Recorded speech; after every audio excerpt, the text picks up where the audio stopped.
né? Bom, eu sou médica veterinária, formada pela URGS, tenho mestrado em ciências veterinárias na URGS também. Esse ano eu ingressei no doutorado do Centro de Estudos e Pesquisas em Agronegócios, da URGS também. Trabalho há mais ou menos 6 anos que eu estou na área da inspeção sanitária dentro da Secretaria da Agricultura do Estado. A minha atividade é fiscal estadual agropecuário. E desde o início desse ano eu estou trabalhando com a defesa sanitária animal, que seriam as questões sanitárias de rebanho, a campo, e, enfim, situações relacionadas agora a campo e rebanhos, né? Antes eu estava 100% do meu tempo trabalhando com inspeção, agora está um pouco mesclado as situações. Bom, vou compartilhar minha tela aqui, e como o André falou, fui a primeira estagiária dele. Há uns quase 10 anos atrás. Esqueci de falar, inclusive agora que eu vou ter falado de ser estagiária do André, que na época eu fiz toda a minha faculdade voltada para bovinos de leite, fiz muito estágio na época para trabalhar com isso, me formei e trabalhei com isso na empresa Rumitec, eu era sócia dos meus colegas contemporâneos de faculdade, trabalhei por quase um ano, serviço a campo, fazendo mais clínica e um pouco de reprodução de bovinos leiteiros.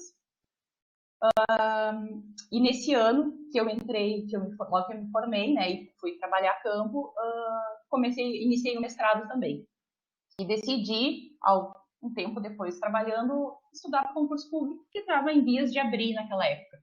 Acabei entrando, tá, no concurso público, nunca tinha imaginado, honestamente, em entrar e trabalhar com inspeção sanitária, nunca tinha imaginado isso. Entrei, comecei a trabalhar com isso e gostei muito, tá? Aqui ao longo da palestra eu vou abordando um pouco da minha experiência, né?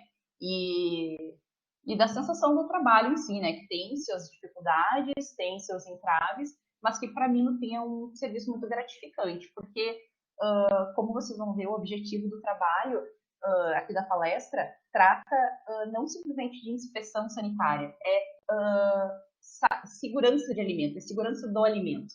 Tá? Então, esse é um conceito novo que a gente trabalha, inclusive dentro da fiscalização e inspeção. Eu vou compartilhar então com minha tela. Um instantinho.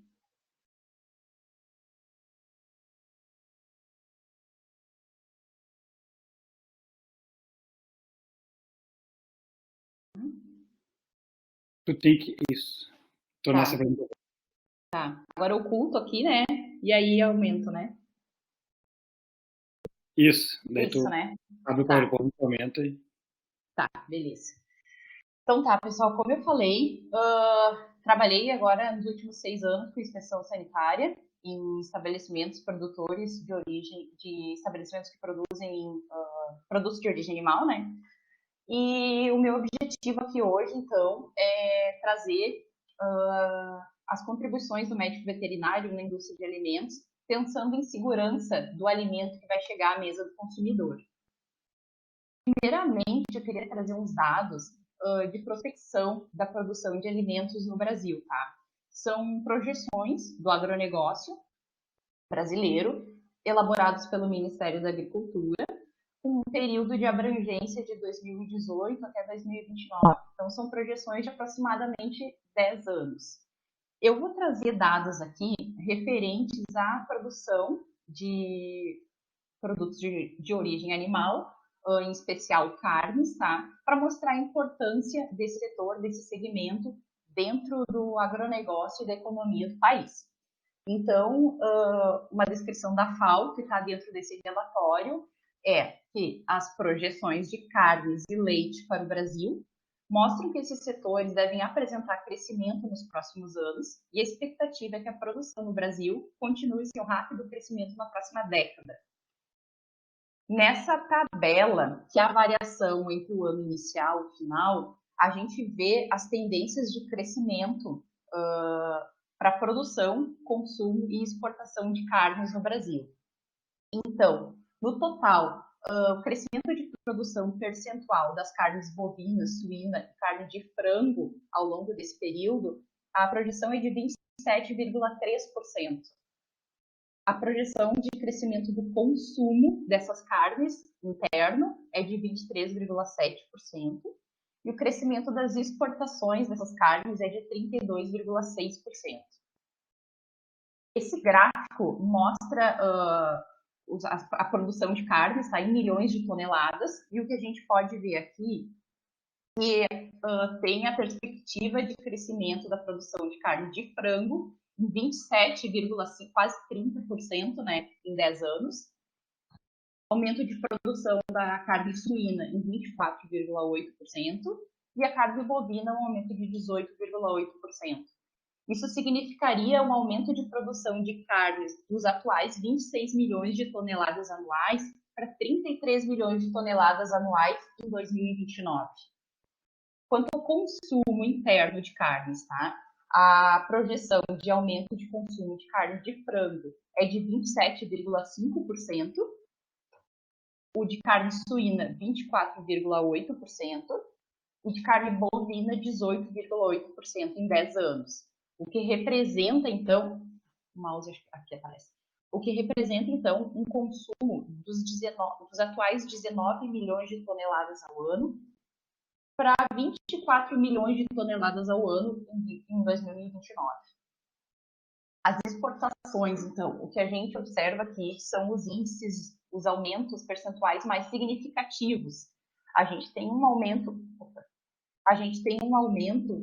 de exportações de carne de frango estimados em 32,5% em 10 anos, esse aumento de exportações de carne suína em 34,3% e aumento de exportações de carne bovina estimado em 32,3%. Em milhões de toneladas, significa um aumento dos atuais 6 milhões ao ano, 6 milhões de toneladas ao ano, para 9 milhões de toneladas ao ano.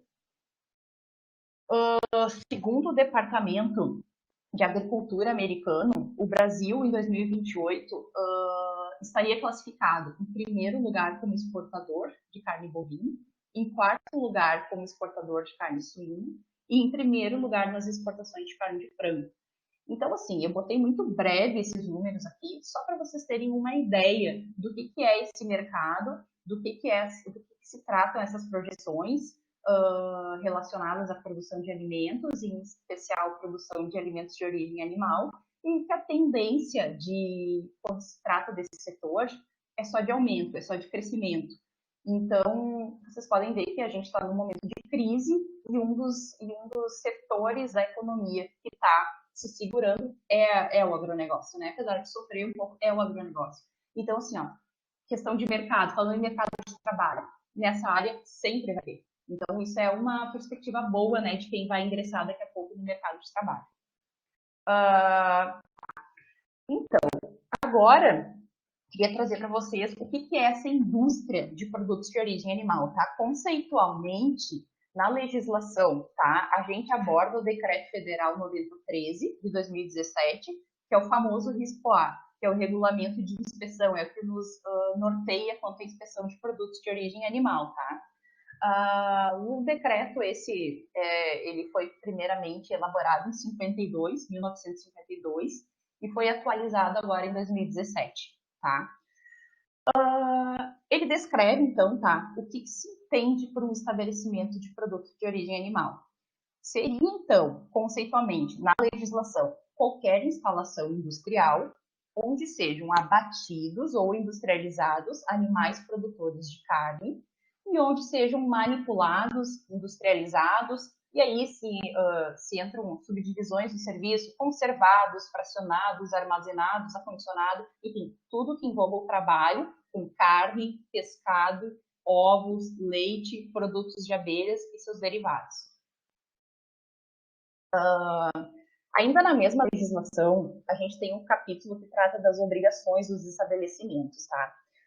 Dentre todas as obrigações que os estabelecimentos têm, essa daqui eu acho que é a que mais importa, talvez, que a gente deva frisar quando a gente pensa em segurança. Obrigação de estabelecimento conforme esse artigo 74, tá? O estabelecimento é obrigado a assegurar a inocuidade, a identidade, a qualidade e a integridade. Essas palavras são palavras-chave, tá? Inocuidade, identidade, qualidade e integridade dos seus produtos, desde a obtenção da matéria-prima, né, até a expedição de um produto final elaborado. Tá, então assim, relacionado a esses conceitos aqui, a essas palavras, tá? A gente tem alguns, eu vou trazer brevemente aqui, 2 conceitos que eu acho que são importantes ficarem claros, para eu explanar por que eu quero enfatizar tanto inocuidade, identidade, qualidade e integridade. São 2 conceitos, segurança alimentar e segurança do alimento.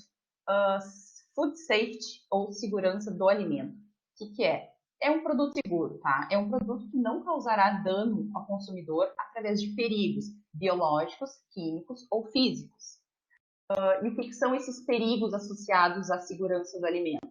Segundo esse autor, Forsyth, é um agente biológico, químico ou físico, ou uma condição do alimento que possa produzir um efeito adverso à saúde do consumidor.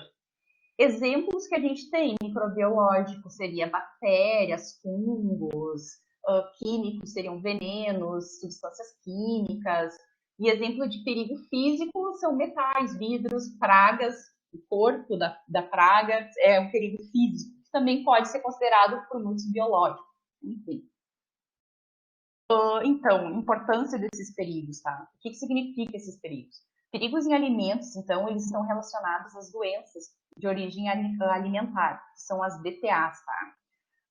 Alimentos contaminados causam um dos maiores problemas de saúde no mundo e geram redução de produtividade econômica.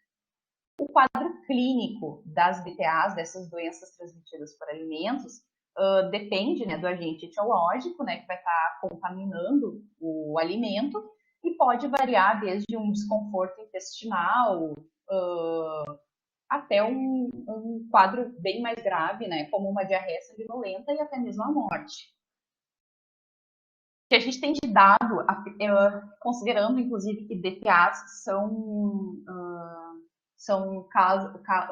casos subnotificados, tá? Ainda assim, em 2018, a gente teve no Brasil 503 surtos notificados, com 6.800 doentes, 730 hospitalizados e 9 óbitos, que foram rastreados e relacionados a surtos causados por doenças transmitidas por alimentos. Mas ainda assim é um dado bem subnotificado, né? Porque a gente sabe, muitos casos podem ser atribuídos a outras coisas, viroses, vamos dizer assim, né? Que às vezes é um surto causado por alimento que não foi investigado. Enfim, dentre os agentes etiológicos identificados como únicos responsáveis pelos surtos, a Escherichia coli foi que esteve mais presente em quase 30% dos casos, e, enfim, ela foi o agente patogênico mais comum nesses surtos identificados.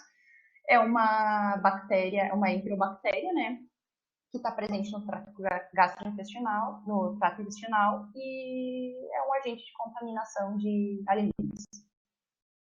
O outro conceito é food security, ou segurança alimentar, que significa a disponibilidade dos alimentos, o acesso aos alimentos, a subsistência das populações. E segundo a FAO, esses alimentos que as pessoas têm acesso, enfim, o que estiver disponível para as pessoas se alimentarem, devem ser alimentos seguros e saudáveis. Por exemplo, ali, essa foto do bebezinho, meu filho, e ele está se alimentando com um alimento seguro. A gente tem que ter disponibilidade de alimento, porém ele tem que ser de uma fonte, ele tem que ser produzido de forma segura. Então, esses conceitos que eu quis trazer de segurança de alimentos são relacionados diretamente a essas obrigações das empresas, que é assegurar a inocuidade, identidade, qualidade e integridade dos alimentos. Então, a própria legislação traz, dentro das obrigações das empresas, a forma que ela deve executar, como que ela deve chegar a esse alimento seguro, tá? qual é a forma que a empresa deve chegar ao processo final lá de um alimento seguro? É através da implementação de programas de autocontrole. Esses programas de autocontrole vão ser desenvolvidos e implantados pela empresa e eles devem comprovar o atendimento a requisitos higiênicos, sanitários e tecnológicos ligados diretamente à segurança do alimento. Então, o que são os programas de autocontrole? Eles são ferramentas, tá? Que têm o objetivo de promover a segurança dos alimentos na indústria, prevenir ou manter níveis aceitáveis a contaminação química, física ou biológica, ou seja, ao longo de toda a cadeia da produção da indústria. Por fim, como que o médico veterinário trabalha na indústria de alimentos? Então, pensando em segurança do alimento. O médico veterinário pode trabalhar como responsável técnico. Nesse caso, é exclusivamente tarefa do veterinário, atribuição do médico veterinário.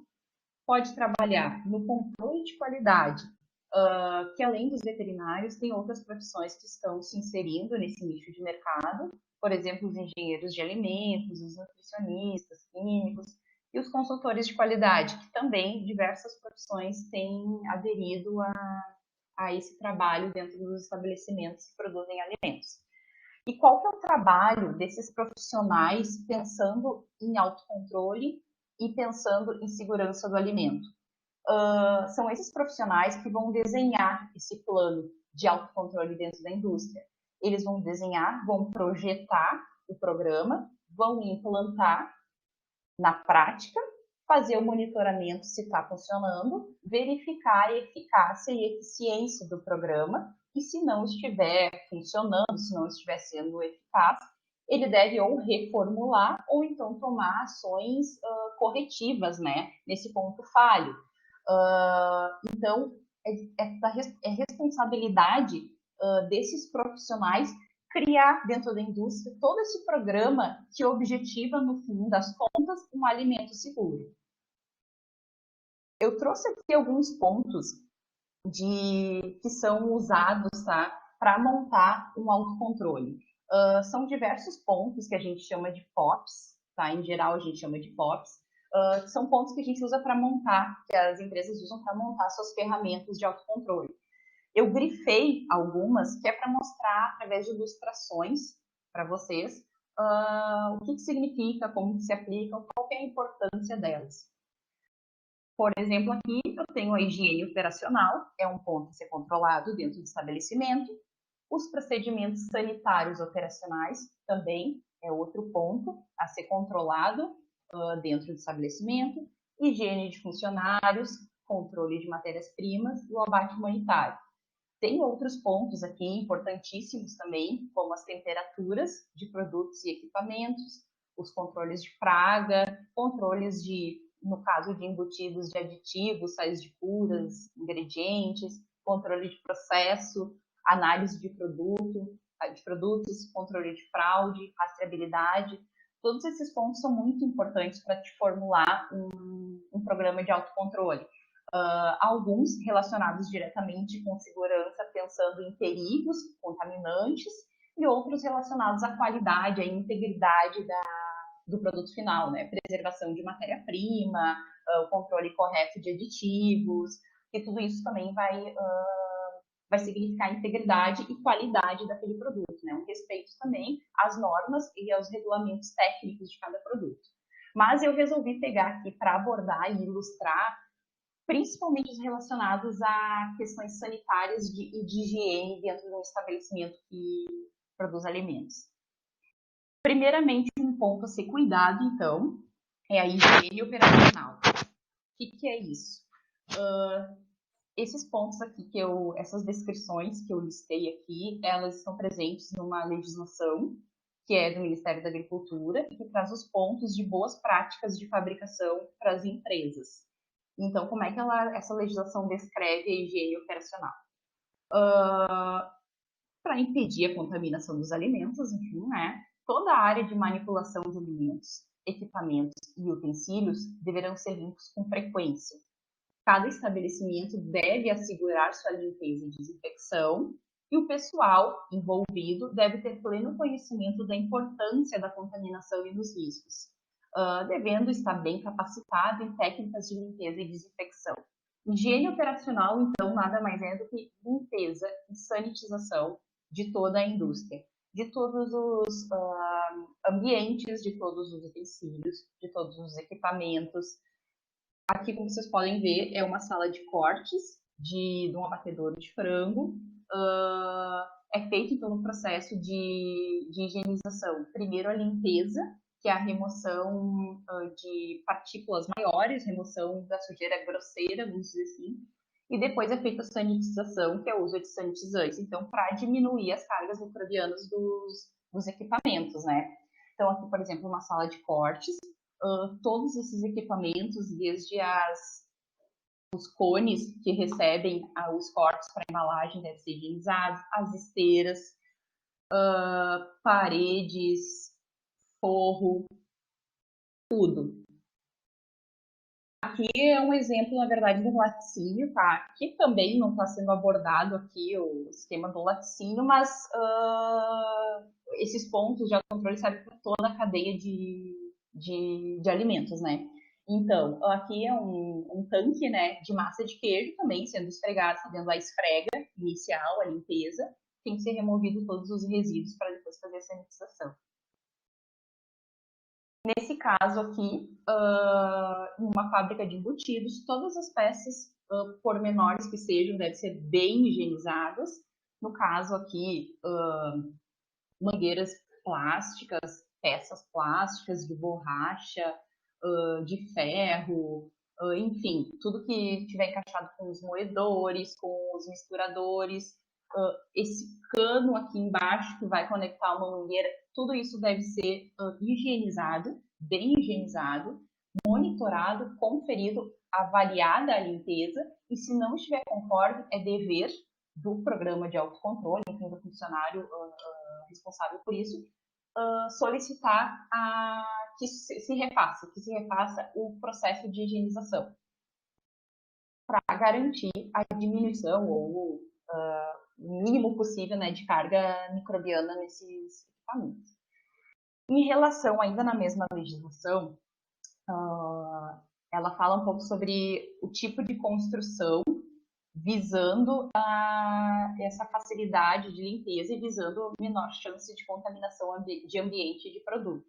Então, por exemplo, os pisos, eles devem ser laváveis, não apresentando rachaduras, devem facilitar a limpeza e a desinfecção. Os líquidos que escorrem do processo devem escorrer para ralos, não pode ocorrer o acúmulo de líquidos nos pisos. As paredes devem ser revestidas com materiais que sejam laváveis, de fácil limpeza. Ângulos entre paredes e pisos, paredes e tetos ou forros também devem ser de fácil limpeza. Tetos ou forros, além da fácil limpeza, de forma que impeça o acúmulo de sujidades, também não deve haver o acúmulo de líquidos que a gente também considera como água residual, que são líquidos geralmente da evaporação, que formam a condensação no teto.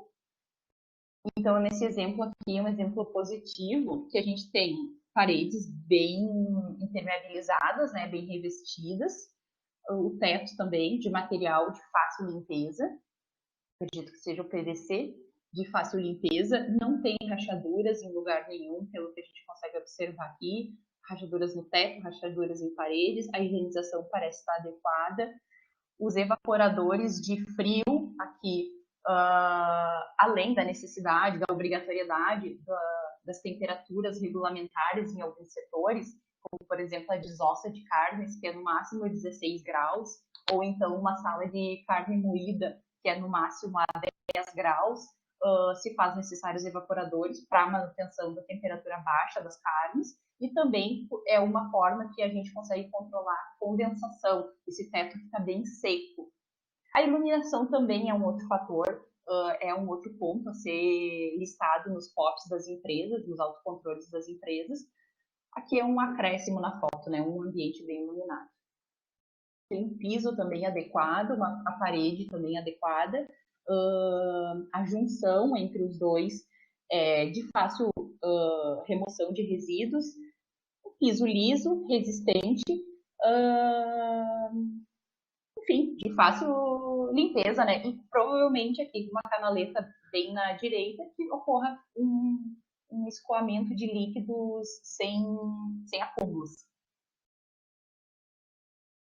Nesse caso, um óculo numa parede, um óculo de entrada ou de saída de produtos, dá para ver a questão de higiene, tá limpo, aparentemente limpo, e os tipos de solda, de construção na parede, são soldas sanitárias, são construções sanitárias que não permitem frestas, que não possuem frestas onde poderiam ocorrer acúmulos de resíduos de alimentos, enfim, são construções bem vedadas que permitem uma higienização adequada do setor. Essa aqui é a entrada, é uma barreira sanitária, é a entrada de estabelecimento, é onde os funcionários ou qualquer pessoa que adentrar o estabelecimento passa pela barreira sanitária, e aqui faz a lavagem das mãos, tem um lava-botas também do outro lado, mas esse aqui é especificamente de lavagem das mãos. É um material adequado, que a gente pode ver aqui, nesse caso é inox, que é um ótimo material para trabalhar em estabelecimento frigorífico, estabelecimento que produz alimentos.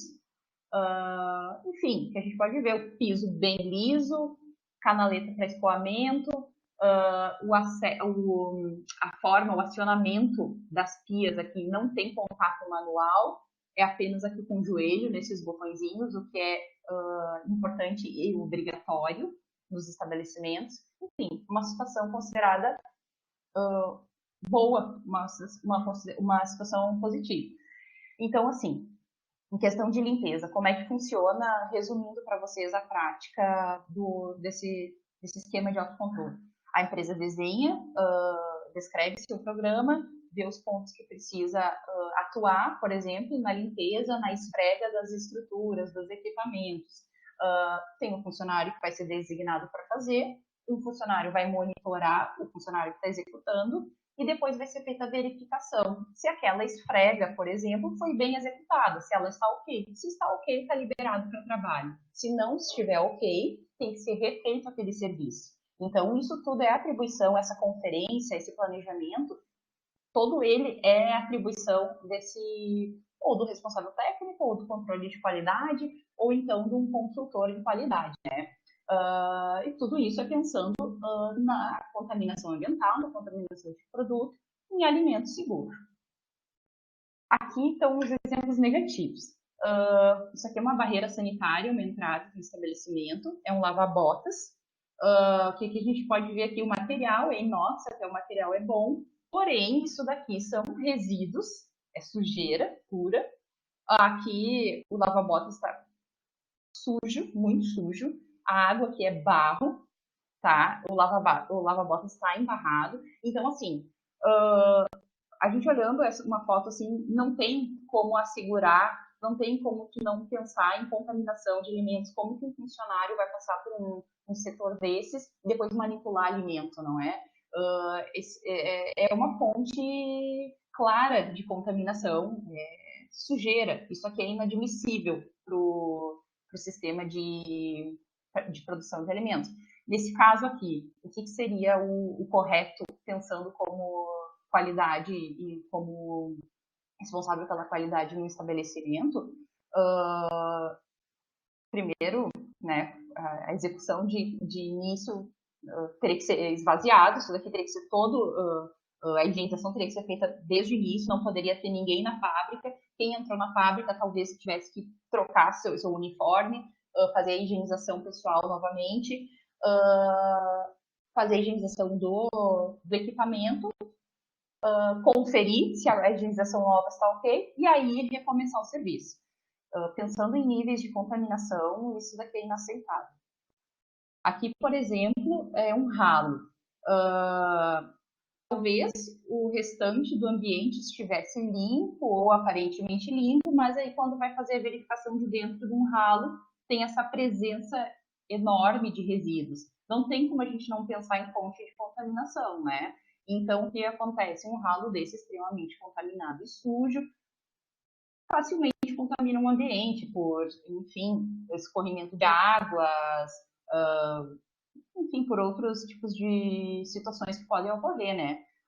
Ralos, interior de ralos, tem que ser limpo. Faz parte dessa higiene operacional, pré-operacional, a limpeza minuciosa de todos os, de todo o ambiente, de todos os detalhes do ambiente. Aqui uma plataforma elevadiça de um estabelecimento frigorífico de abate, também com incrustações de sujeira, contaminando o ambiente, contaminando, enfim, né? Isso aqui também tem que, não tem como trabalhar num ambiente de alimentos em que se apresente uma situação dessa. Aqui, pensando naquela questão de escoamento de águas para ralos, tá? Dois problemas. Um que faz o acúmulo natural da água ali por não ter escoamento, declividade no piso. E o outro pelos buracos no chão, fazendo aquele acúmulo de água. O acúmulo de água também é fonte potencial de contaminação. Pode ser o trânsito de pessoas e carrinhos e fazer um spray, que se espalhe essa água, por exemplo, atingindo um produto, nesse caso é um laticínio, um queijo, ou até mesmo a pessoa que está manipulando aqueles produtos. Aqui uma outra questão, uma parede, né? Considerando aquilo que a gente abordou na legislação, que pede construções sanitárias e de fácil higienização, uma parede, por exemplo, dessa dentro de um estabelecimento que produz alimentos, a gente vê que não tem como fazer uma higienização adequada, ela é cheia de fissuras que podem acumular resíduos e podem ser fontes. Fissuras aqui, o que a gente tinha comentado de junção entre parede e piso. Aqui ela é rugosa, tem diversos rachaduras, frestas, enfim, tudo que faça o acúmulo, o potencial acúmulo de resíduos e de contaminantes deve ser evitado, na verdade proibido. Então essa é uma situação também impraticável, porque a gente não tem como trabalhar com alimentos. Aqui também uma porta de uma câmara frigorífica, é inviável fazer uma higienização adequada num equipamento como esse, né? Permite claramente o acúmulo de resíduos. Uma caixa entrando nessa questão de utensílios, né? Caixa que geralmente as caixas brancas são usadas para armazenar os produtos diretamente dentro da caixa, os produtos in natura. Também as condições de higiene precárias, esse é um caso de descarte da caixa, não tem como utilizar esse tipo de situação, né? Esse tipo de material nas condições que se encontra. A gente vê que tem resíduos de sangue, quer dizer que já foi utilizado, e uma própria incrustação de sujeira, de resíduos que se impregnou no material. Quanto a vestiários, sanitários e banheiros, esses também devem permanecer limpos. Por exemplo, aqui nessas ilustrações, a gente vê os vestiários, os banheiros limpos, porque os funcionários, enfim, as pessoas que estão trabalhando nesse estabelecimento e que entram na fábrica, vão utilizar os sanitários e depois vão voltar ao seu serviço, vão adentrar a fábrica e vão ter contato com o alimento. Então, todos os setores da fábrica devem ser impecavelmente limpos, inclusive os vestiários. Nesse caso, são eventos positivos de organização, de limpeza, de controle. Aqui a gente já tem casos extremos. O que a gente pensa não tem como um funcionário utilizar um sanitário desses e depois ir mexer em alimentos, e trabalhar com alimentos, né? Manipular um pedaço de carne, manipular o leite, enfim. Não tem como um funcionário usar esse estabelecimento, fazer guarda dos seus aventais. Um avental, isso aqui é um avental de uso interno, seria, né? Então, esse tipo de situação aqui não tem como a gente imaginar, né? Então, um funcionário num ambiente desse depois adentrando uma fábrica ou utilizando um armário como esse, guardando seus pertences, guardando capacete, que é um utensílio, é um equipamento de proteção individual que vai usar dentro da fábrica, né? Tá, em relação a procedimentos sanitários operacionais, é outro ponto, então, a ser abordado pelos programas de autocontrole, e ele visa evitar a contaminação cruzada. Então, em relação aos procedimentos sanitários operacionais, deverão ser tomadas medidas eficazes para evitar a contaminação do material alimentício por contato direto ou indireto com material contaminado. Então, é durante a prática, durante o processo, evitar essa contaminação com objetos contaminados direta e indiretamente. O que pode causar a contaminação cruzada? Por exemplo, pele e pelo dos animais, conteúdo gastrointestinal, leite, bile, fluidos como pus, equipamentos, utensílios, instrumentos contaminados, manipuladores, os funcionários contaminados, matérias-primas, ingredientes e embalagens também que possam estar contaminados. Aqui é um exemplo positivo durante um abate de bovinos, o momento da serra da carcaça. O que a gente pode ver aqui? O animal está bem afastado aqui, a carcaça está bem afastada da plataforma da serra da carcaça. Não se nota aqui nenhum escorrimento de fluidos, de líquidos da própria autolavagem da serra. Essa serra, ela tem um esquema de autolavagem que sai, enquanto ela corta, sai um líquido, é ejetado água para fazer uma autolavagem, como assim se denomina. Ela tem um encanamento para esse escoamento, então não fica vazando água por aqui, que pode ocorrer também e é considerado uma falha de procedimento sanitário operacional. Enfim, aparentemente aqui é um processo bem controlado. O animal não encosta em nada, não encosta na plataforma. Esse caso também, o coreamento, a retirada do couro dessa carcaça bovina, a gente percebe funcionário, os braços aqui, as mãos limpos, a roupa, né, o uniforme limpo, a carcaça está limpa, então aparentemente é um procedimento que está ocorrendo de forma segura, de forma higiênica.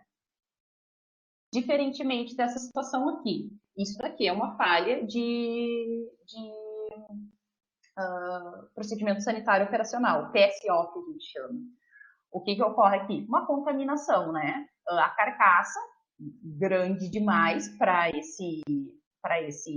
essa calha de evisceração, encostando direto, né? Em contato direto com todo o líquido que tem dentro da calha de evisceração, em contato com o sangue, que fica permanente como um meio de cultivo ali, apesar de ser removido, ele não é sanitizado durante o abate, né? Então, é um ambiente contaminado. Então, o estabelecimento deve iniciar o seu trabalho sanitizado, porém, ao longo do abate, se torna um ambiente contaminado. Então, as carcaças e os produtos em geral não podem ter contato com essas estruturas para evitar essa contaminação cruzada. E é o que está acontecendo aqui nesse caso, muito claro. Esse é uma porção de carne, né? Tudo que a gente consegue ver aqui, não tem como aproveitar. Isso aqui deve ser feito em toalete, né? Aqui é o outro caso de contaminação direta, né? Cruzada direta. Esfola também, erro de processo, por isso que que a gente denomina de procedimento sanitário operacional, né? Porque é processo, erro de processo na hora de fazer a esfola, aqui no caso do peito. O couro entrou em contato, em algum momento, provavelmente essas rebarbas aqui, elas viram, entram em contato e sujam a carcaça. O couro, claro que veio bastante sujo, às vezes talvez não seja possível de fazer a limpeza do lado de fora da sala de abate, né? Porém, o procedimento se ocorreu de forma totalmente equivocada. foi permitido, o processo desse estabelecimento permitiu esse tipo de contaminação. Aqui é o mesmo caso, erro de processo de escola de bovinos, em que esses são os membros dianteiros, foram contaminados com fezes. Nesse caso aqui, poderia ter sido por couro, mas nesse caso, diretamente o couro do animal, mas nesse caso aqui eram os braços do funcionário que se contaminaram durante a escola, se contaminaram no couro, e depois ele vai fazer a escola dos braços, né, do animal, sem fazer a higienização que deveria ter feito, né, e acaba contaminando diretamente a carne, a carcaça, né, o músculo, na verdade, né. Aqui da mesma forma, é um membro dianteiro contaminado também durante a escola, erro de processo. O que a gente vê quando a gente observa essas fotos ou diagnostica esses problemas no estabelecimento é erro de autocontrole, né? Falha brusca, né, no autocontrole. A empresa que tem que ocorre isso com frequência e que não corrige é uma empresa que não está aplicando autocontrole. Essa empresa não tem um autocontrole eficiente. Por fim, essa empresa não tem alimentos que saiam de lá, não garante, não assegura aquelas palavras de inocuidade, qualidade e integridade dos seus alimentos. Outro exemplo aqui, que seria um exemplo indireto, faca em cima de uma plataforma, em que o funcionário pisa. A faca tem que ter seu lugar próprio, né? Não é em cima da plataforma, por representar uma fonte de contaminação. Aqui também, nessa mesma foto, é um pote de margarina com uma esponja dentro, onde eles colocavam um carimbo. É uma fonte, acredito que pode ser direta de contaminação, né? Não tem como tu assegurar, não tem como não contaminar uma carcaça com esse tipo de ferramenta, né? Aqui seria a situação adequada. As facas, após o uso, nas carcaças, vão direto para um higienizador, que tem temperatura de 85 graus e renovação constante de água. Então, no momento que o funcionário terminou de utilizar a faca, ele mergulha na água fervente, fervente não, né? Água a 85 graus, e troca as facas, usa uma faca que já estava mergulhada aqui para o próximo animal. E assim vai trocando os seus equipamentos, né? Até o mais adequado nessa foto, mais correto, seria essa chaira também estar mergulhada aqui dentro, porque ela também faz o acúmulo de resíduos, o acúmulo de sangue, o acúmulo de carne, e tudo é fonte potencial de contaminação. Controle de matéria-prima, então. As matérias-primas, né, devem ser mantidas em condições que evitem a sua deterioração, proteja-os contra a contaminação e reduza as perdas ao mínimo. Então, questão de matéria-prima. O que é o adequado, que é o armazenamento de matéria-prima? O que a gente vê aqui? Exemplos positivos também. Nesse caso aqui, uma câmara fria com as carcaças, uma câmara limpa, seca, não tem acúmulos de líquidos no chão, nem no teto. Espaçamento entre as carcaças, não dá para ver bem aqui, mas elas têm espaçamento que permite o ar circular, resfriar as carcaças e manter o produto. Eu esqueci a palavra agora que eu ia utilizar, mas para manter o produto, né? Não fazer a degradação desse produto. Enfim, deterioração desse produto. Da mesma forma aqui, nessas caixas que a gente tem de armazenagem de alguns portes, também é um ambiente organizado. A gente pode olhar externamente nas caixas, que são materiais e utensílios limpos. Aparentemente aqui permite uma circulação adequada de ar, as caixas não estão sobrecarregadas de produtos, né? Então o ar frio consegue girar entre os produtos e manter a temperatura. Aqui é um caso contrário, um caso negativo. O que acontece aqui? É acúmulo, né, de carcaças, enfim, de produtos. Não tem espaçamento, tá, não tem espaçamento entre as carcaças, o que dificulta, né, a ventilação, a circulação do ar frio, dificulta ou impede a diminuição da temperatura, que elas devem ter 7 graus em 24 horas, e assim como permite a deterioração, que era a palavra que eu queria ter usado antes, que permitem a deterioração mais rápida desses produtos, né? Em geral, as carnes têm em torno de 7 dias de validade depois do abate. Porém, se estiver, em geral, alguns têm um pouco mais, mas se elas estiverem bem armazenadas e estocadas. Esse mesmo local aqui, além da sobrecarga da câmara frigorífica, né, também tem produtos, cortes misturados, o que não é o adequado, impedindo a circulação correta de frio, sobrecarregando a capacidade de frio dessa câmara, e tudo isso vai ser prejudicial diretamente, né, ao produto, à conservação do mesmo, e então sendo um potencial fonte de crescimento de micro-organismos.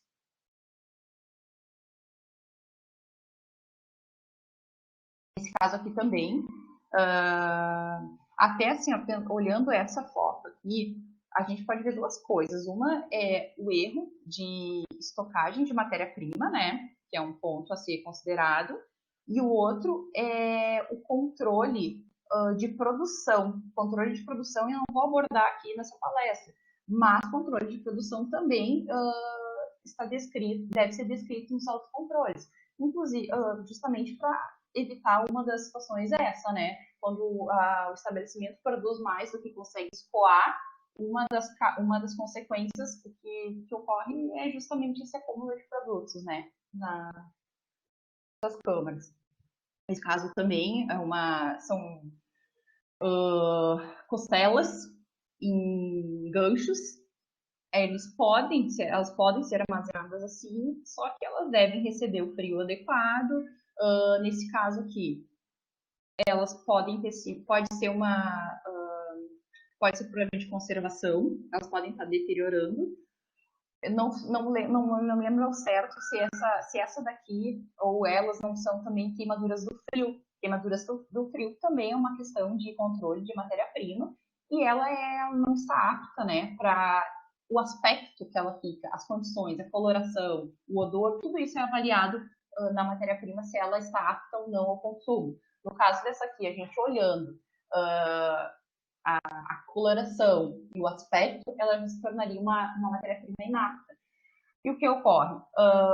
Primeiro, se ela for utilizada para alimentação humana, quer dizer, ela não pode ser utilizada para alimentação humana, mas se o estabelecimento acabar destinando ela para alimentação humana, ela é uma fonte, né, de perigo, e além disso é perda econômica, né, porque são peças de carne que se acabarem sendo condenadas, que é o que deve ocorrer, é uma perda, né, deixar a carne perder a sua conservação, sua preservação, no caso de carnes, né, é uma perda econômica direta, né. Nesse caso aqui, carnes congeladas também, mal armazenadas, em deterioração, perda de matéria-prima, mau armazenamento. E o último desses tópicos que eu quero abordar é o abate humanitário. O abate humanitário, então, são métodos de insensibilização pré-abate e também incluem os manejos dos animais nas instalações do estabelecimento de abate. O abate humanitário, eu acho que uma das considerações, isso daí é uma consideração bem pessoal, mas que eu acho que é até um argumento que a gente usa muito com as empresas, um argumento, mas acho que talvez um argumento, né, que a gente converse com as empresas, por que investir no abate humanitário? Tem toda a questão econômica, enfim, que um animal descansado, um animal sem estresse, a carne vai estar em qualidade melhor. Porém, o animal, ele está sendo abatido, ele está fornecendo, ele está sendo fonte de alimento. A morte dele tem que ser digna, tem que ser respeitosa, e esse animal não tem que sofrer. O abate humanitário é um dos preceitos mais cobrados dentro de uma planta frigorífica e que mais devem ser visados dentro dos programas de autocontrole. Pensando no respeito a esse animal, pensando numa morte sem dor e sem sofrimento desse animal. Então, isso deve ser uma coisa bem, que as pessoas devem ter bem cientes. O animal está lá para ser abatido, ele vai ser fonte de alimento, ele vai alimentar as pessoas, ele vai alimentar idosos, crianças, porém ele tem que ter uma morte justa, uma morte digna, uma morte respeitosa. Então, o abate humanitário, como eu falei, inclui os manejos dos animais nas instalações, que a gente observa é evitar, e a gente solicita, evito de gritos, de objetos contundentes, enfim, tenta fazer um trânsito dos animais de forma mais tranquila, para que desde o início eles já diminuam o estresse dele, né, o estresse desses animais dentro das instalações. E quanto à insensibilização, depois da insensibilização são avaliados, então, os sinais de uma boa insensibilização, né? Que os principais ali que a gente pode ver é a ausência de reflexo palpebral, né? Ocular, a ausência de vocalização, a ausência do reflexo de endireitamento. Nessa foto, a gente vê à esquerda o que seria uma insensibilização bem feita. É feito, então, com essa foto aqui aparece a pistola pneumática, tá? A gente usa aqui nos estabelecimentos estaduais é de dardo cativo. Então, a pistola, ela é acionada, né, no bovino, no box de insensibilização, e para fazer a sensibilização correta e eficiente, a gente imagina um X imaginário entre o olho e o chifre do animal, entre os dois olhos e os dois chifres, e o tiro deve ser certeiro, seria no meio desse X. Esse daqui foi um disparo bem correto e que garantiu insensibilização. Após a insensibilização, então, o animal tem 1 minuto para ser sangrado. Ele morre, na verdade, pelo sangramento. É cortado pelos grandes vasos no pescoço e na hora do corte da sangria, o animal deve estar relaxado, não deve estar sentindo nada, né? Não deve ter nenhum indício de retorno à consciência ou de sensação, ou que mostre que ele teve dor.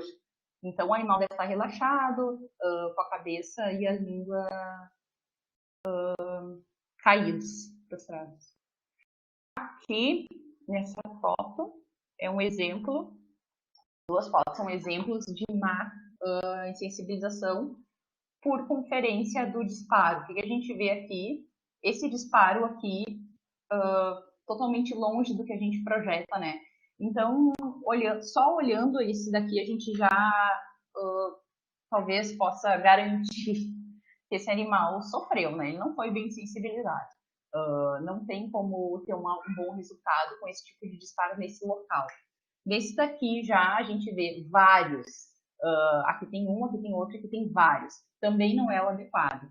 O correto de abate humanitário, então, é que seja um disparo na insensibilização e, se for necessário, mais um disparo para reinsensibilizar. Esse daqui foi disparando, disparando, disparando incontrolavelmente, né? Que o que está errado e que também afeta o bem-estar, né, do animal, porque a gente não sabe exatamente em circunstâncias por que ele deu tantos tiros assim, né? Mas enfim, é uma coisa, é uma situação a ser controlada. Isso aqui é um erro e no momento que é constatado esse tipo de erro, alguma medida corretiva deve ser tomada, né, pelo estabelecimento, no caso, pelo responsável pela implantação do seu programa. Eu trouxe aqui um vídeo que mostra um momento de uma insensibilização por pistola de dardo cativo. O que eu quero mostrar aqui é a contenção, a boa contenção do animal.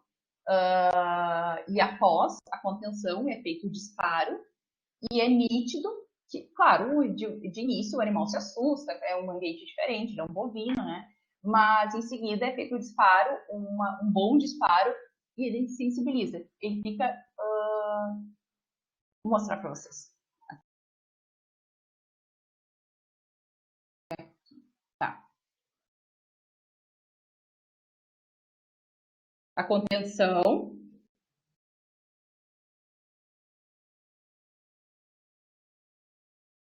E o disparo.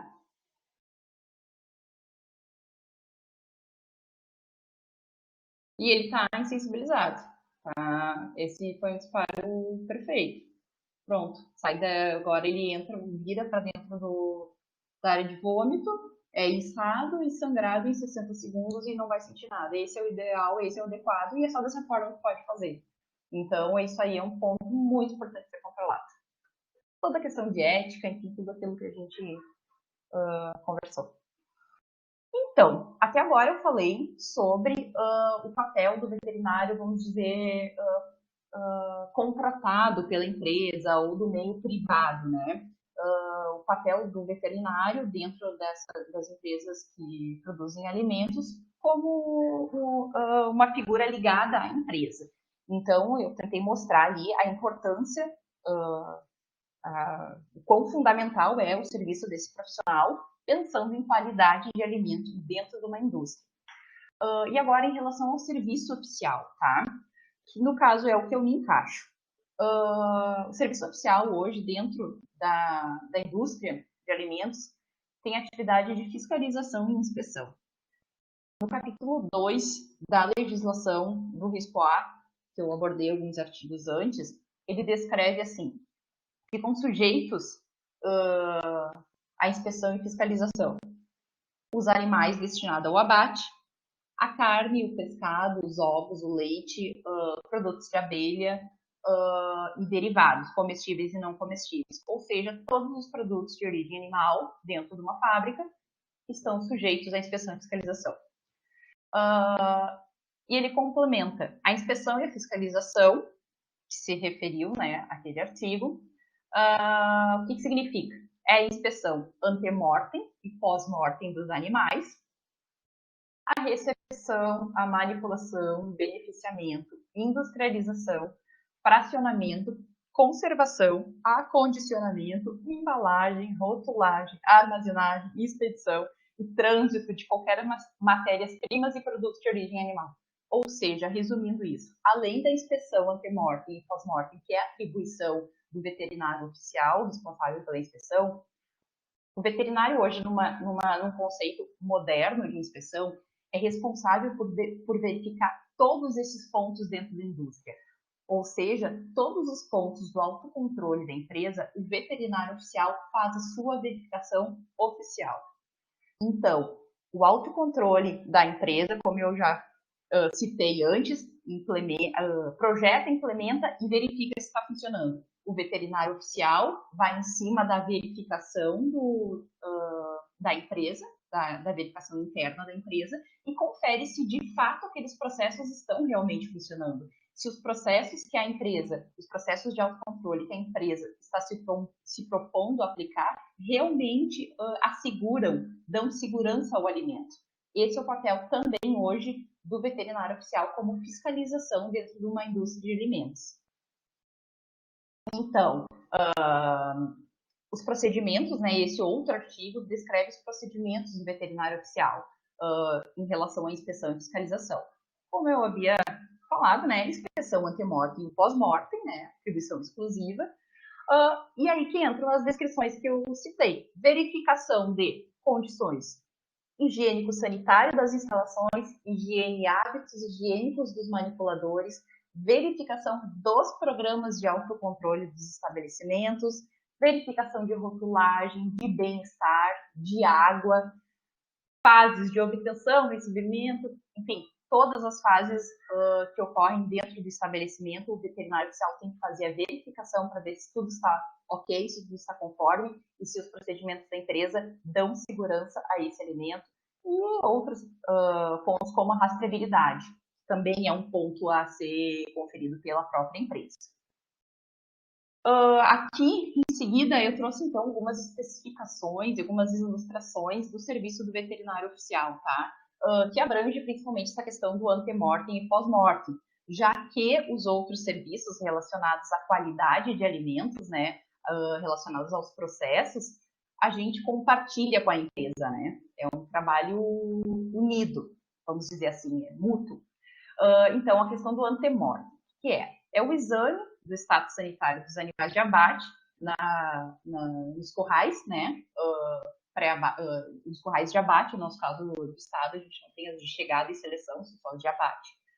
A gente confere o jejum, o descanso, a dieta hídrica dos animais, né?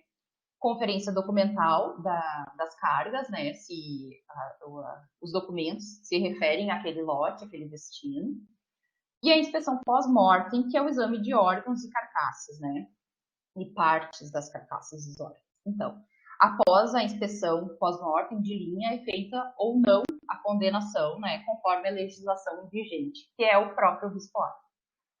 Ilustrando aqui, então, a gente tem um curral de abate no estabelecimento que a gente confere o estado geral dos animais, se tem presença de água, a gente confere se a condição corporal, no caso aqui desses animais, era um abate de vacas de descarte.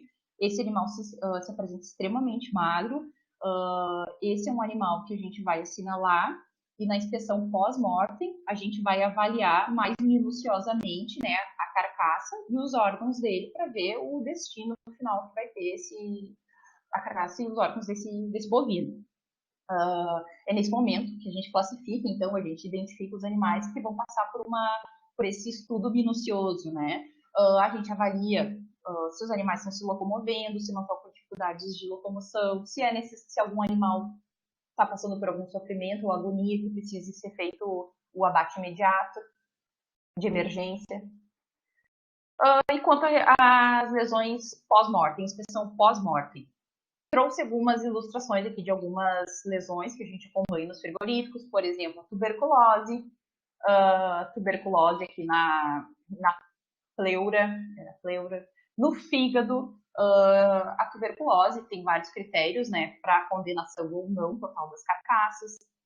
Cisticercose, que é um problema de saneamento básico que ocorre bastante ainda, a gente identifica bastante as lesões de cisticercos nos órgãos, principalmente, né, dos bovinos, no caso aqui do coração, e coração também, que a gente faz é a conferência, né, do tipo de cisto, se é viável ou não, e aí também tem vários critérios para fazer a condenação ou não na carcaça.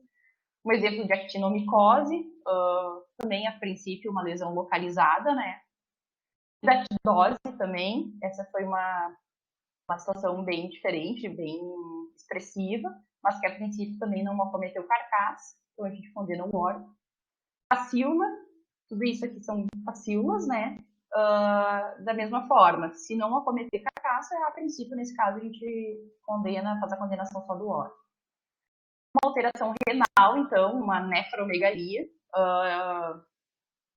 casos diferentes que a gente acaba identificando, né, no abate, e a princípio, se não tiver também nenhuma alteração no animal, esse caso é condenado só ao órgão. Contusões generalizadas, nesses casos aqui é condenado toda a carcaça, né, e também a gente pensa na questão humanitária, né, que esse animal talvez sofreu no carregamento e no transporte. Casos de contaminação, a contaminação quando a gente não consegue fazer a remoção total e segura da parte afetada, a gente faz a condenação de uma porção maior. Nesse caso aqui, foi mais do que o dia inteiro condenado, né? Porque a gente não consegue mais delimitar enfim, a área de contaminação. Lesões cardíacas, por exemplo, aqui uma pericardite, a gente consegue ver aqui até o ferro, né? Que perfurou o coração. As aderências causadas por um tipo de lesão dessas, né? Provavelmente esse animal até poderia estar com febre, febril. Uma carcaça dessa é condenada. Caquexia, que é a extrema magreza, além do magro, é a extrema magreza. Se eu não me engano, essa foto daqui é a mesma que... Não, essa aqui é aquela vaca lá do antemortem, estava bem magra. Eu acho que essa foto aqui ela foi um pouco puxada, então ela não parece ser tão magra quanto ela era. Mas questões de caquexia a gente condena por imaginar que é uma questão sanitária. Animal doente possivelmente não é sadio. Então, o que a gente pode observar? Como o papel do veterinário, do médico veterinário, é fundamental dentro da indústria de alimentos. E como há uma relação direta entre o serviço veterinário oficial e o serviço do controle de qualidade da indústria. São complementares, uma coisa se une à outra, né? O autocontrole, portanto, o serviço do autocontrole da empresa executa e o serviço oficial, por fim, verifica como está sendo a aplicação e eficácia desses programas de autocontrole. Ambos, então, em suas funções, são peças-chave para a obtenção de alimentos seguros. É isso aí.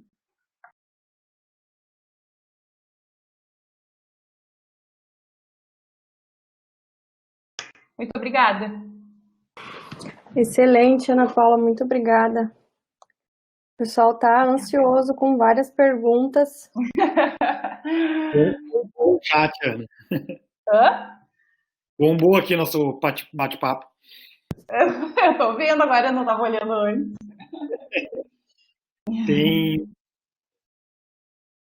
Tem um pessoal aí, ex-colega teu da Tempo de Patologia, mandando um abraço aí. O Danilo, a Adri, Eles o estão Luiz. aí? Aham, tudo presente aí. Olha!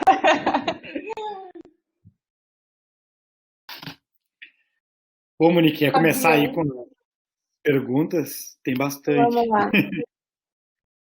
Só antes de começar, Ana, não sei se tu tem algum compromisso, se tiver, a gente vai fazendo perguntas, se for se estendendo, tu nos avisa, tá? Não, o Felipe Senão, tá dando banho no Francisco. Ah, boa, bota ele pra trabalhar.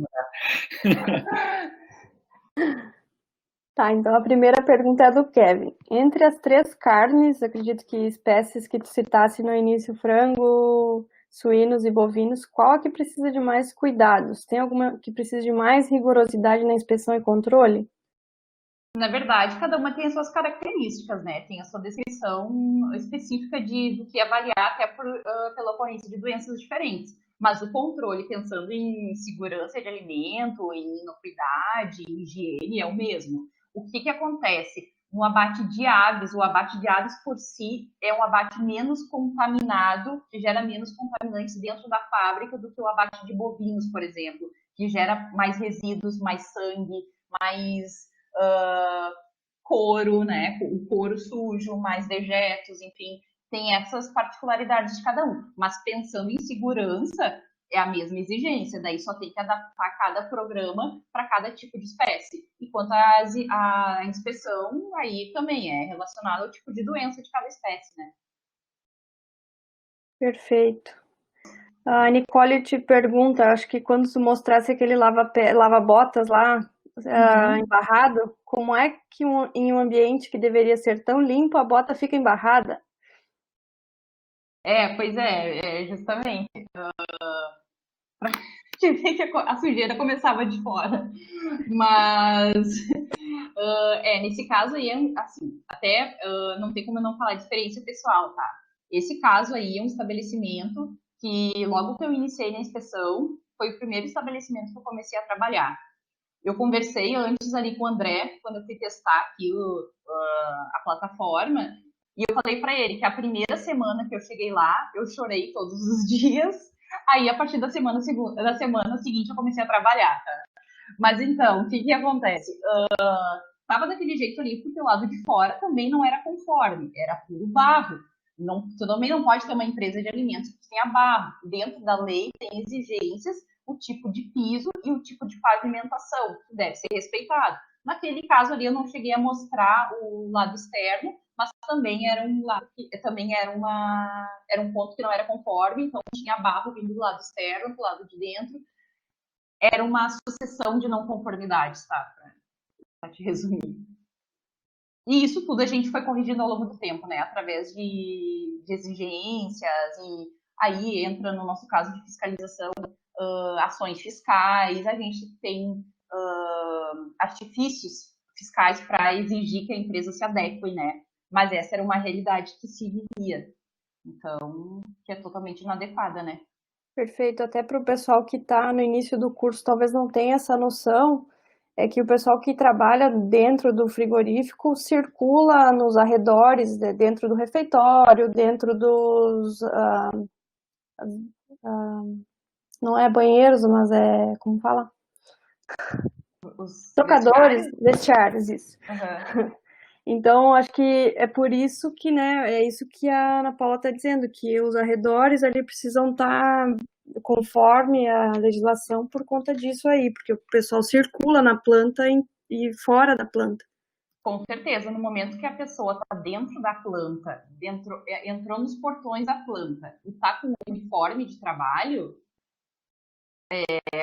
a higiene é crucial em qualquer área que ela venha a adentrar, né? Ou até a área externa. Perfeito. O Kevin pergunta de quanto em quanto tempo é feita auditoria em frigoríficos? Como funciona essa fiscalização sem ser pelo veterinário do próprio frigorífico? Auditoria oficial, tá? Do Ministério da Agricultura eu não sei como é que está funcionando exatamente, mas da Secretaria do Estado, tá? Que é a minha área de atuação, na teoria deveria ser uma vez por ano. A gente não está conseguindo executar uma vez por ano por déficit de pessoal, tá?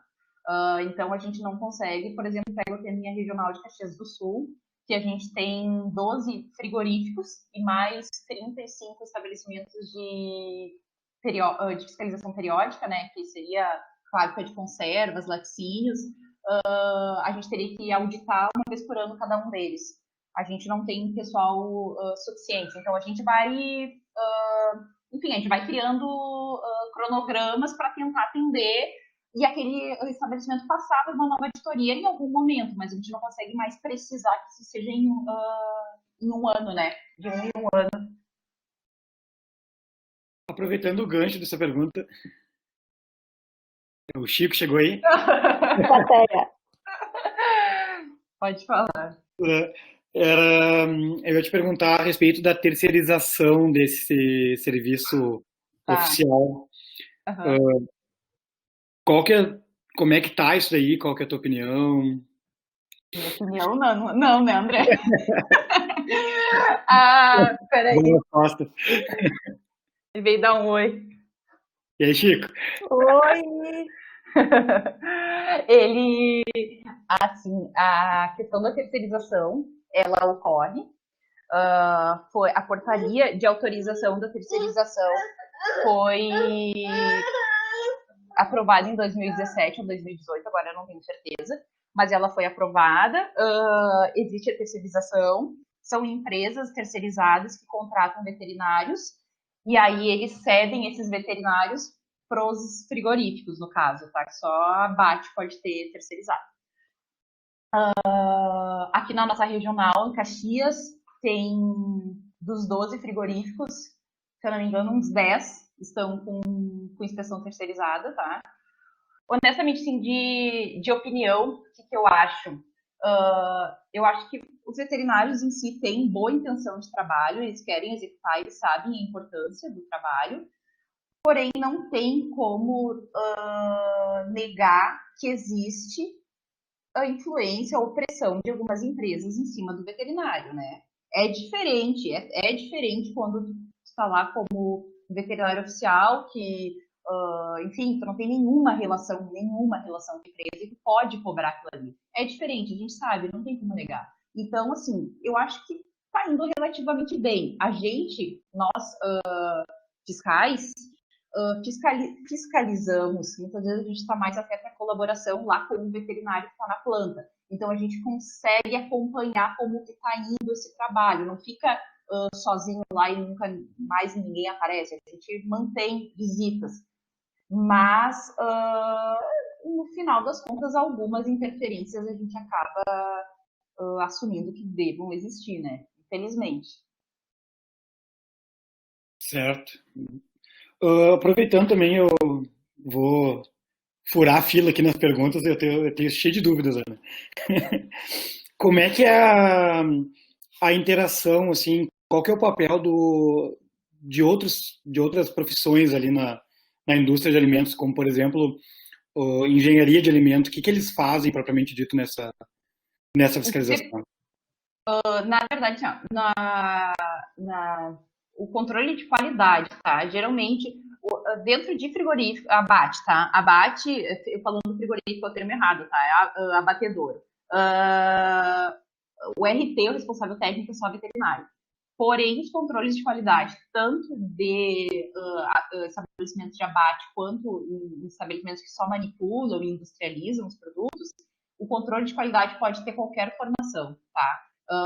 Geralmente é relacionado ao interesse da empresa encontrar o seu profissional, independente da formação dele, geralmente. Um profissional que está bem inserido hoje, que a gente vê nas nossas plantas aqui, são os engenheiros de alimentos. Mas o trabalho deles seria o mesmo que de um veterinário, vamos dizer, em relação à programação de autocontrole. Eles vão desenhar igual o programa de autocontrole, vão fazer as verificações tecnicamente, né? Então, como é um cargo e é um serviço voltado para a qualidade de alimento e segurança do alimento, qualquer profissão que saiba tecnicamente lidar com isso pode atuar. Não precisa necessariamente ser veterinário. Na verdade, o que menos eu vejo que tem trabalhando nessa área é veterinário. O que é a profissão que mais trabalha com isso é engenheiro de alimentos. A gente tem alguns casos de nutricionistas e tal, mas o que eu menos vejo é veterinário. Às vezes até, talvez por desconhecimento, ou talvez não seja uma área que hoje dê tanto interesse nos colegas, mas é uma área crescente e que tem um mercado de trabalho bem grande para ser explorado. Interessante isso aí, que eu até achava que era bastante ocupado por veterinário. Na nossa, até o que a gente constata é que bem menos do que eu imaginava também de início. Sim. Na sequência, a Nicole também fez uma pergunta sobre o abate nas fazendas, né, que normalmente é para consumo. Esse abate na fazenda, até vou me meter na resposta, né? Ele na verdade, ele é até permitido para consumo interno, né? Para venda, para comercialização, ele não é permitido, né? Não. Experimentar. Assim, como é que foi a pergunta da Nicole? Opa. Ela botou sobre os cuidados, na verdade, nesse abate em fazendas, né? E aí ela emendou ali embaixo, André, não Eles sei se podem viu que receber ela uma pode multa. receber multa. Sim. O abate para consumo a gente tolera. Muitas vezes a gente vai fazer fiscalização de propriedade por outros motivos e tá o produtor lá com um animal sendo abatido. Não é que a gente vai sair multando aquele produtor e apreender, não. O que a gente se baseia nessa questão de abate clandestino ou informal, que a gente chama, geralmente baseados em denúncias. A gente recebe denúncias, a gente investiga dentro do possível, e a gente faz a visita de fiscalização, e aí a gente constata a presença de quantidades que seriam acima de um consumo normal, ou então preços, a gente tem vários indícios que a gente procura numa fiscalização dessas, tá? Mas o que é o que a gente parte do pressuposto?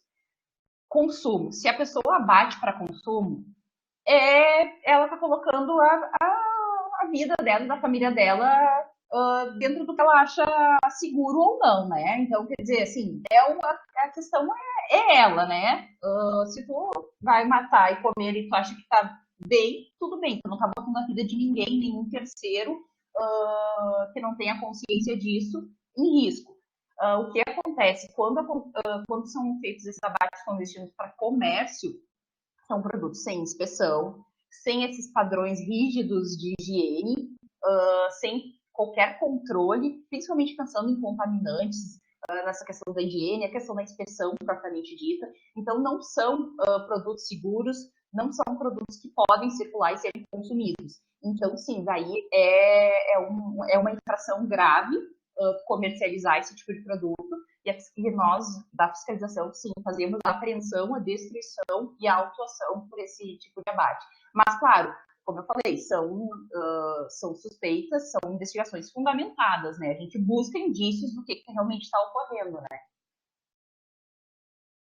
Certo. Na sequência, ali, a Vanessa fez uma pergunta bem atual, na verdade, a respeito se houve mudanças na inspeção diária dos frigoríficos, né, dos abatedouros, devido à pandemia, além daquelas que foram divulgadas na mídia. Na inspeção. Não, na inspeção, não.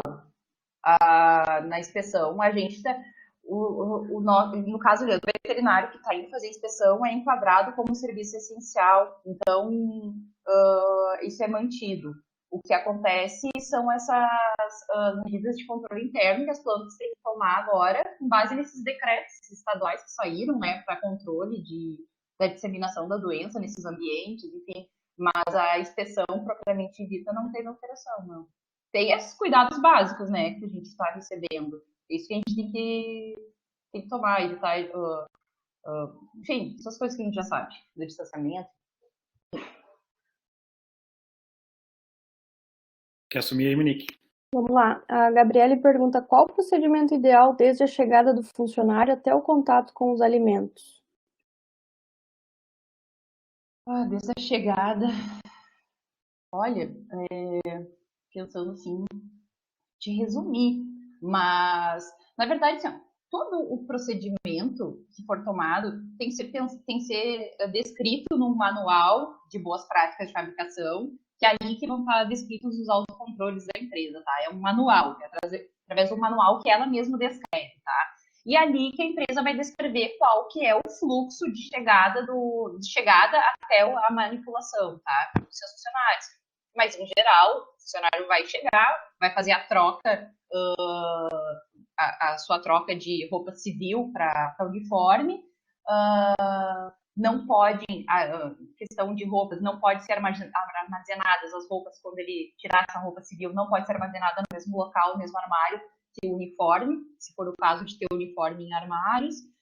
Depois, indo direto para a fábrica, ele vai passar pela barreira sanitária, onde é feita a higienização de mãos e de botas, num local adequado, né, limpo, e aí vai entrar para o serviço. Ali na hora depois da vestimenta do uniforme, entram ali, né, os EPIs, luvas de corte, que são higienizadas, anti-corte, né, são higienizadas, os aventais, enfim.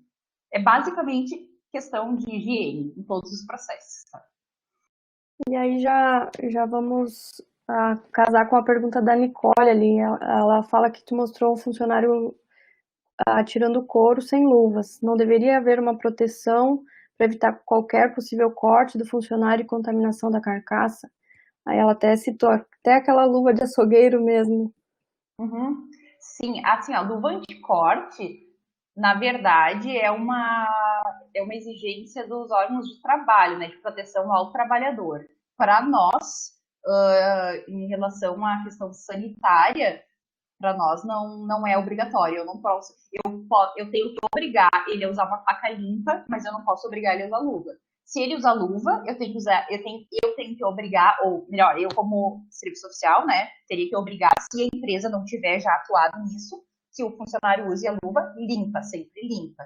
Então, a nossa questão, assim, de segurança dos funcionários, a gente realmente não tem, não é atribuição, né? Isso aí é com quem atua geralmente são os órgãos, esqueci o nome que eles têm, a CIPA que as empresas têm, que são unidades de proteção ao trabalhador, enfim, esses aí que solicitam o uso de luvas, né? Certo. A Gabriele pergunta também se ocorrem muitos acidentes e quais seriam os mais comuns. Corte, eu acho que é o acidente mais comum, assim. Hoje até essa parte também já cai na parte de segurança do trabalho, né?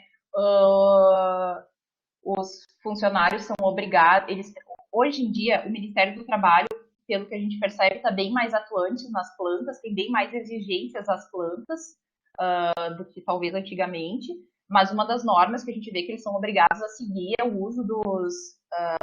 como que é o nome? É aqueles, tipo um suspensório que segura eles no teto, então se eles caírem da plataforma, eles não caem no chão, eles ficam pendurados, né? Esqueci o nome.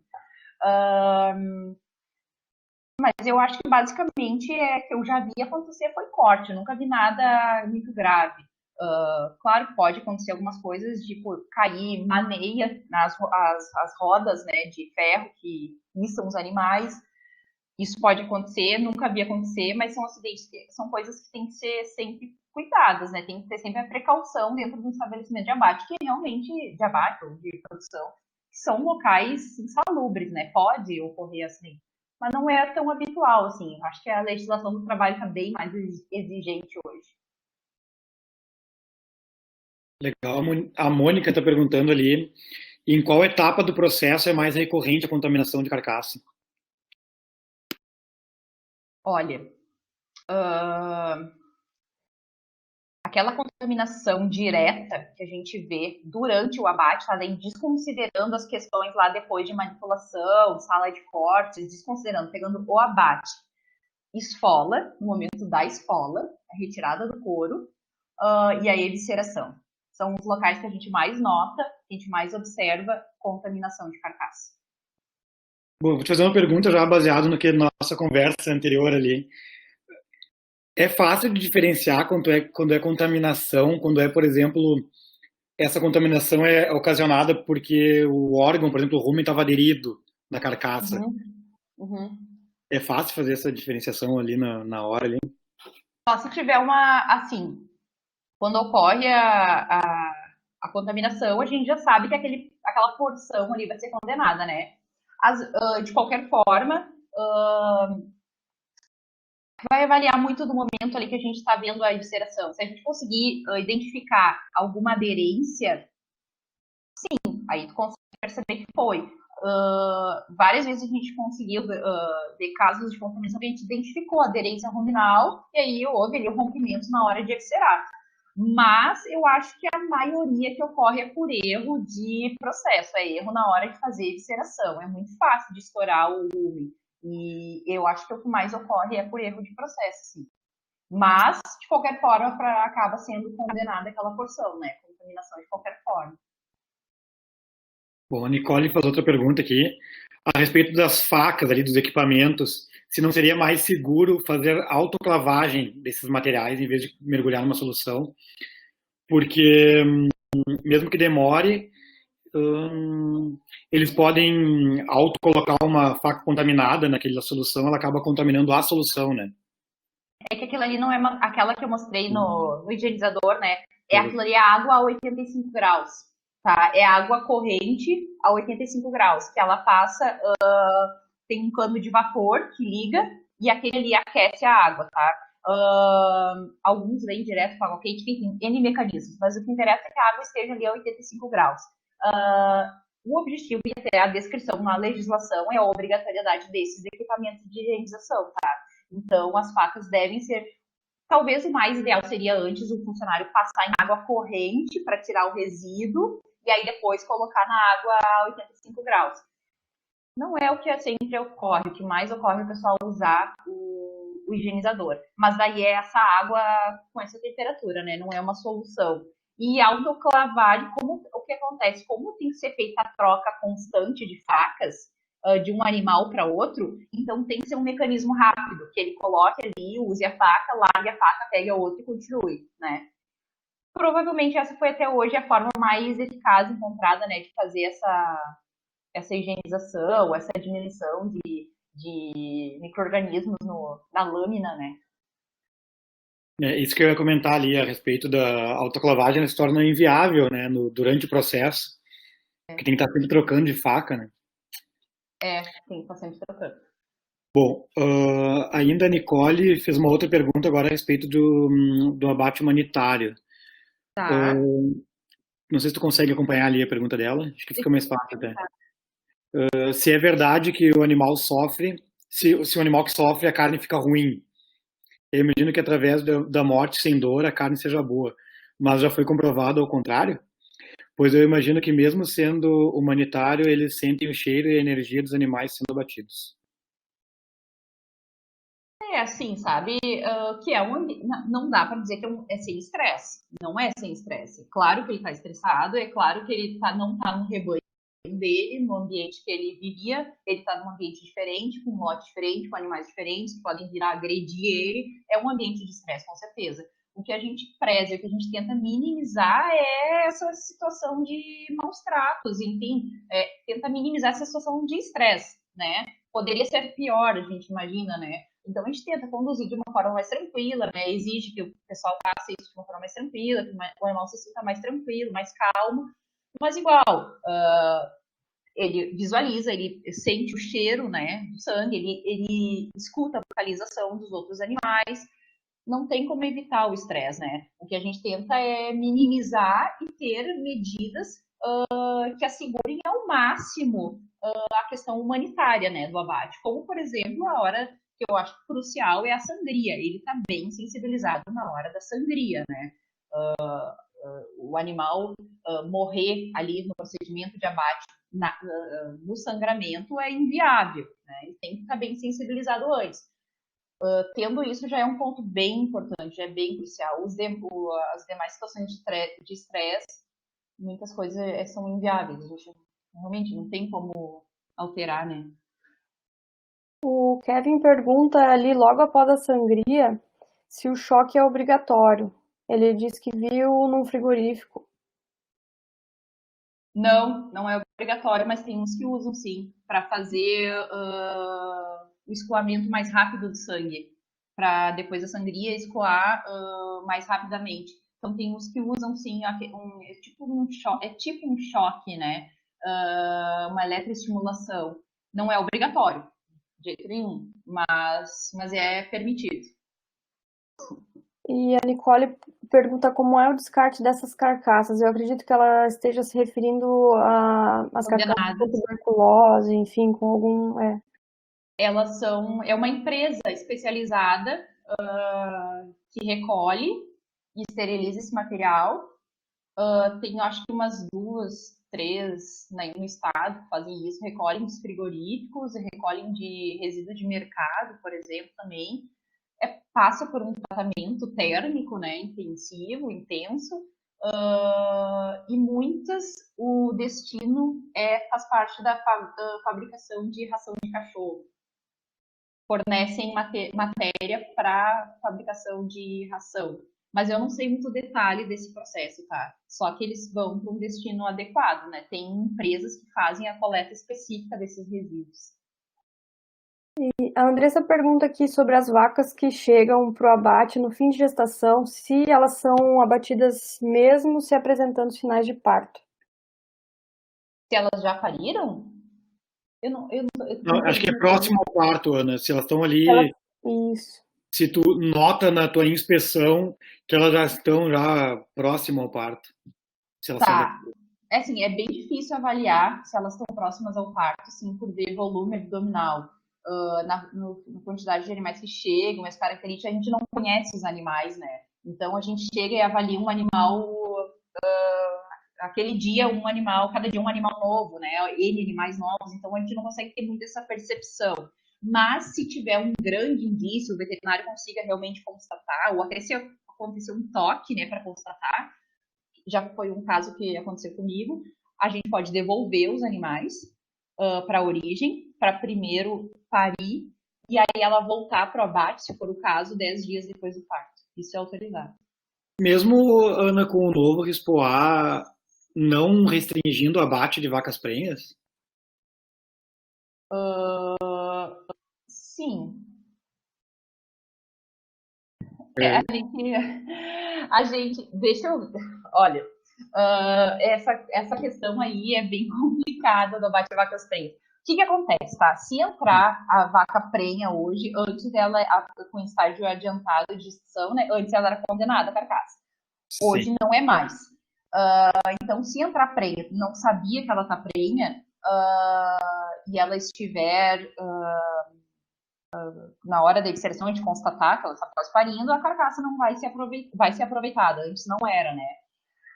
Apesar de que a gente, no nosso decreto estadual, tem uma das penalidades é abater animais em final de gestação, porém não está sendo aplicado esse artigo dentro do que está descrito no decreto. Então, a realidade se chegar prenha e for abatida prenha, vai ser consumida. Mas, de qualquer forma, tem uma certa sensibilidade das pessoas ainda, assim, até às vezes os transportadores ou os veterinários que diagnosticam que o animal está quase parindo e solicitam um retorno, né? Então, acontece. Talvez aconteça menos do que acontecia antes, né? Antes, como era condenado, era fato que voltava, né? Agora, alguns vai mais pela questão de sensibilidade ali da situação, né? Mas, no fim, se ela passar, se ela entrar no abate, ela não é condenada. Essa é uma questão bem polêmica, né? Essa questão do abate de animais gestantes, né? E assim, até por exemplo, animais que às vezes acontece os animais parirem Deixa eu até abrir aqui Será que ainda está compartilhada a minha tela? Não, eu puxei para mim, mas pode Tá. puxar pra você aí. Eu vou dar uma olhada só para ver hoje, eu estou com o RISPO aberto, as questões de parto recente, tá? Vou dizer certinho o que a legislação fala.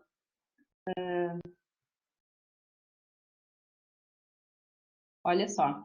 Fêmeas com sinais de parto recente ou aborto somente poderão ser abatidas após o mínimo de 10 dias contados da data do parto, desde que não sejam portadoras de doença infecciosa.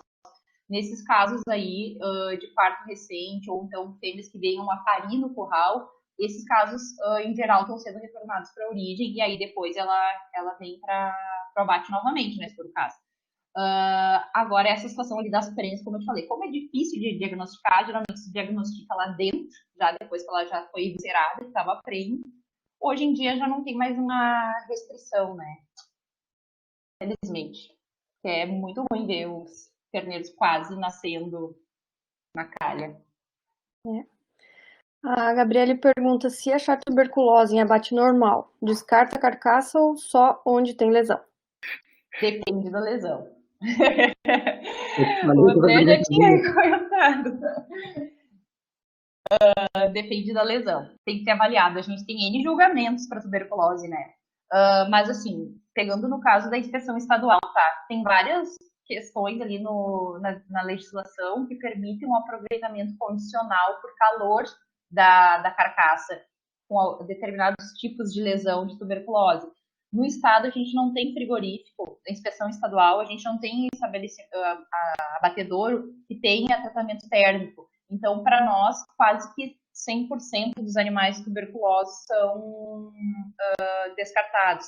O único caso que não seria descartado são, eu vou olhar aqui para falar para vocês que está escrito na legislação, mas seriam casos bem pontuais, em lesões discretas, restritas num órgão. Seria carcaças que apresentem apenas uma lesão tuberculósica discreta, localizada e completamente calcificada em um único órgão ou linfonodo pode ser liberada. Então, hoje, na inspeção estadual, a única situação que está sendo liberada é essa. Os demais, para nós, a gente tem que condenar por não ter tratamento térmico, por exemplo. E aí, as lesões generalizadas, né, geralmente, que vão para condenação direta. A Nicole não se conformou com as botas andando por toda a planta. Ela quer saber, sendo assim, não deveria ter um sapato para cada canto?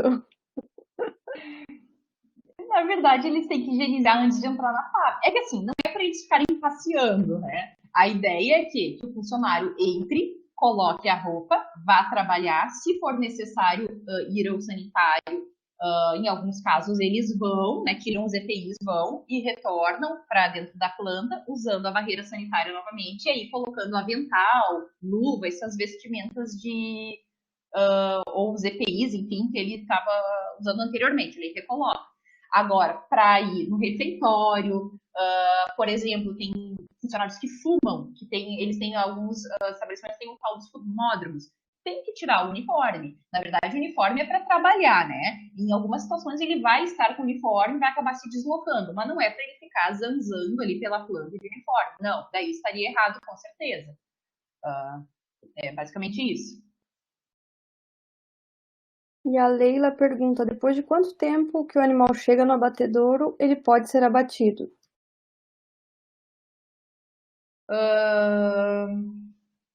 Não tem uma especificação também hoje.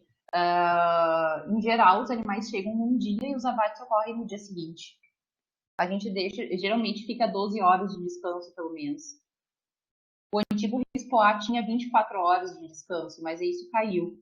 Então, a gente está utilizando mais ou menos... Porque, assim, ó, como o antigo RISPOA foi escrito em 52, né? Talvez as distâncias entre estabelecimentos, propriedades rurais e estabelecimentos de abate eram muito longas. Então, os animais chegavam muito cansados e realmente precisavam desse descanso, né?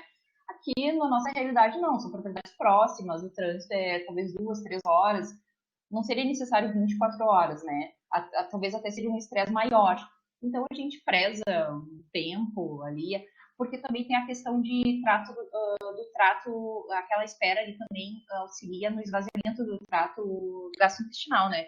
Então, para facilitar a evisceração. Então, ou pelo menos ali umas 12 horas, ou então o animal chegando início da noite com abate no dia seguinte, a gente entende como aceitável. Eu vou puxar um pouco agora a conversa, Ana, para o campo mais da tua prática, assim.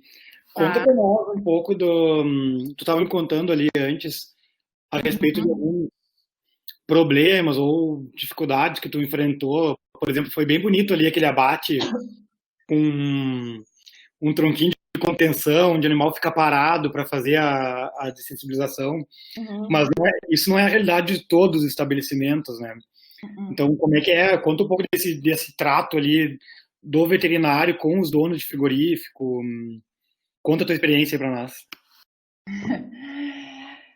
Assim, não, que nem eu estava falando de início, né? Eu fiz toda a minha formação pensando em trabalhar com vaca leiteira, né? E eu caí meio intencional, mas meio que de gaiato nessa história de inspeção, que eu nunca tinha imaginado. E depois que eu comecei a trabalhar com isso, eu gostei muito, porque assim, tu vê objetivo no que tu tá cobrando, tu vê critério do que tu tá cobrando, tu entende o porquê daquilo ali, né? Que é no fim o que eu abordei na palestra, né? É questão tanto humanitária quanto de um alimento seguro, no fim das contas, né? Mas não é fácil, o dia a dia é bem complexo dentro de uma planta frigorífica, pensando assim pelo lado da fiscalização, tá? Tu é um fiscal que está lá cobrando para o estabelecimento fazer algumas coisas que talvez ele não concorde, ou que talvez, por exemplo, tá? Esse caso ali do box que a gente estava falando, para o abate humanitário, ele é super eficiente, tu vê que ele funciona, ok. Mas é um investimento que o estabelecimento vai colocar ali, e talvez ele não queira, não é um investimento baixo, né? Então, talvez ele não queira colocar aquilo ali. E aí, como que tu vai... Também tu não pode obrigar que ele coloque. Então, como que funciona, pegando isso de exemplo? Ocorreram muitas situações de falha de abate, ocorreram muitas situações que os animais foram sangrados com sensibilidade, não insensibilizados. Ocorreram muitas situações de não conformidades. Eu tive que fazer autuações, eu tive que fazer cobranças.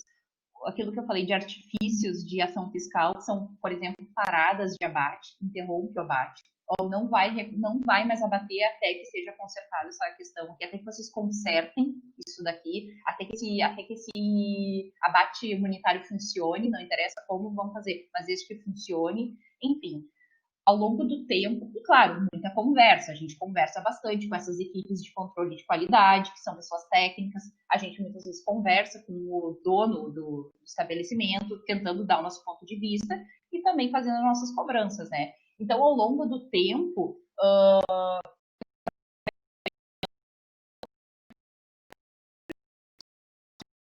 para alguma solução. No caso ali, de tanto trabalho que deu, tanto interrupções de abate, talvez, alguns autos de impressão, algumas coisas do tipo, eles se forçaram, bom, a gente vai ter que fazer um negócio que realmente funcione, porque senão essa história não vai acabar nunca.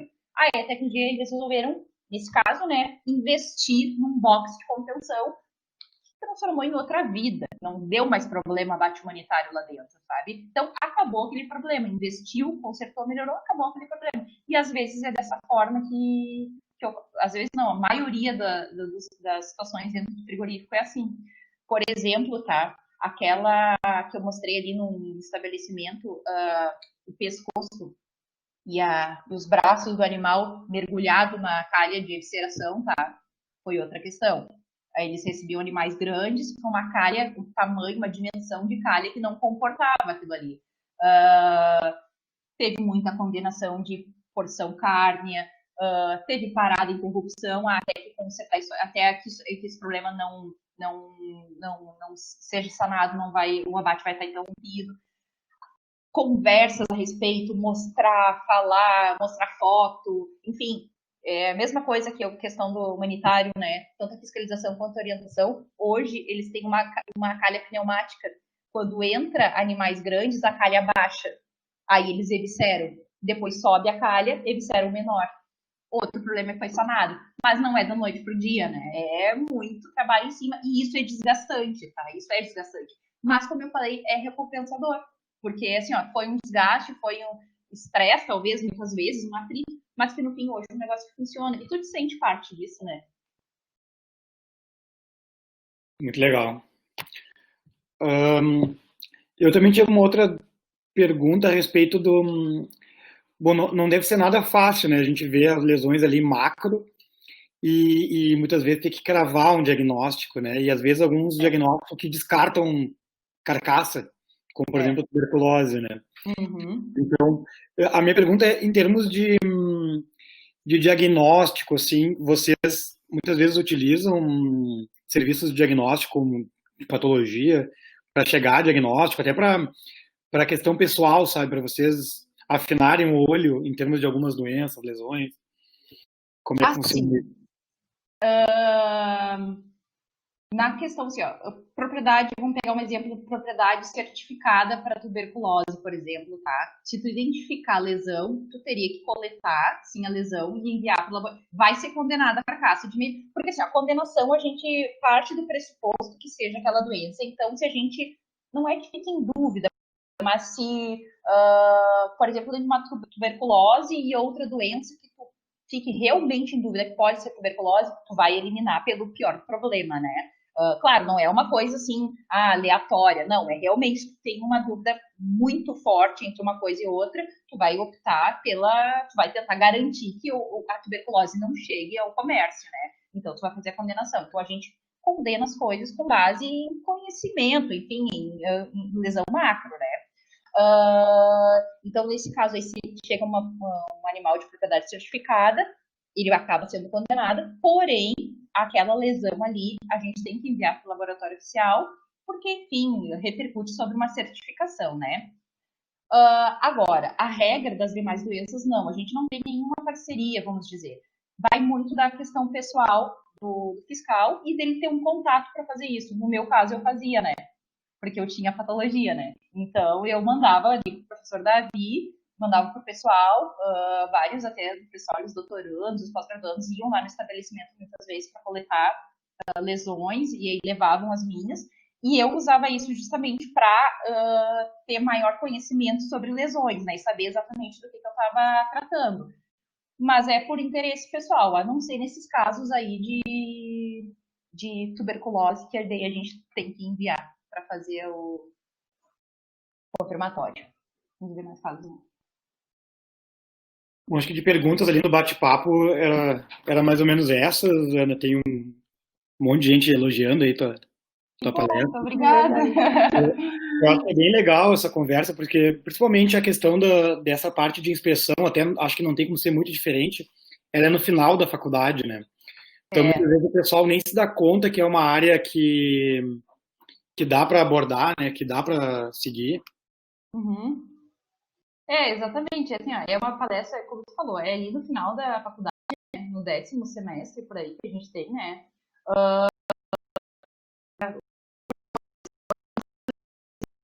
Em relação a isso. Só que justamente, parece que por ser lá no finalzinho, não sei se é porque a gente já tem um pouco mais de conhecimento lá no fim, mas talvez a devida importância que tem esse assunto, por ser lá no fim da faculdade, a pessoa já está inclinada para um serviço, dificilmente vai mudar para a inspeção ali no fim, né?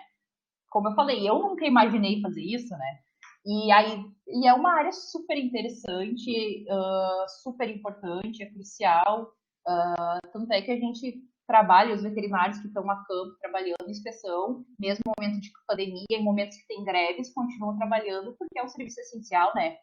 Então, vale enaltecer esse serviço, né? Com certeza. E além disso também outra questão, né? O pessoal pensa, eu quero fazer concurso e muitas vezes nem sabe o que vai fazer depois de que passa no concurso, né? E é interessante esclarecer isso, né, Ana? Pois é, quando eu entrei no concurso, eu achei que eu queria trabalhar com defesa sanitária, porque eu estava acostumada a trabalhar com bicho vivo, né? E aí, só que a vaga era para abate. Eu peguei umas situações bem críticas, né? Eu mostrei as fotos ali para vocês, né? Dos sanitários, enfim, todo o estabelecimento era crítico. E, mas, enfim, tem gente que não se adapta, acaba saindo, né? Tem gente, mas assim, a maioria gosta muito do que faz. Os meus colegas, assim, o pessoal é muito engajado. O pessoal realmente veste a camisa, sabe? Porque eu acho que todo mundo enxerga, no fim das contas, a sua atividade. Mas a maioria acaba entrando justamente assim, vou fazer um concurso público, né? E depois você acaba descobrindo. Mas como eu falei, hoje em dia, dentro de uma planta, você não precisa necessariamente ser um concursado. Tem muita atividade envolvendo qualidade de produto e produção direta que o veterinário pode atuar, tu não sendo concursado, né? Sendo contratado da empresa. Então, é tão importante quanto. Então, só te agradecer aí pela disponibilidade de tempo, por Imagina, compartilhar eu que teu agradeço. conhecimento com a gente. Dizer que fico muito feliz de ver tu feliz com o que tu faz trabalhando. Obrigada. Inspirar o pessoal aí, né? Estimular Trazer é inspiração. uma área que tem um campo legal, né, para o veterinário. Sim. Então, só te agradecer aí e convidar vocês para palestra da semana que vem, que vai ser o Fábio Guanini, né, o Vacaria, que vai falar um pouco sobre a importância da rotina reprodutiva em propriedades leiteiras. E, bom, a Ana pode falar um pouco, né, fez estágio com ele também. Vale a pena a palestra dele. E quiser encerrar aí, Monique. Eu queria agradecer demais aí as experiências que a Ana Paula trouxe para nós. É um mundo assim que eu acho que pouco a gente tem a oportunidade de conhecer, né, no dia a dia, e que bom que tu conseguisse trazer para o pessoal ali que está, enfim, iniciando a carreira e que ainda pode optar por, né, por esse caminho que é essencial, como tu falou. Então, obrigada mesmo por tirar esse tempo aí, né, dedicar esse tempo para vir conversar com a gente aí e inspirar futuros colegas. Tomara. Não, eu que agradeço o convite. Falei, mais uma vez, né, agradeço a lembrança do André e o convite. Que bom que eu pude passar um pouco, assim, pro pessoal, né? A gente às vezes fica meio inseguro, né, de como é que vai abordar esses temas, até porque a gente sabe que não pode aprofundar muito em uma situação, porque justamente eu sei que é relativamente novo, né? É um assunto sempre novo pro pessoal na universidade. Mas que bom, então, que eu pude passar um pouco aí para todo mundo dessa experiência que a gente vai adquirindo ao longo do tempo. Certo. Obrigada mesmo, André e a Monique, e todos os alunos que participaram e ouviram.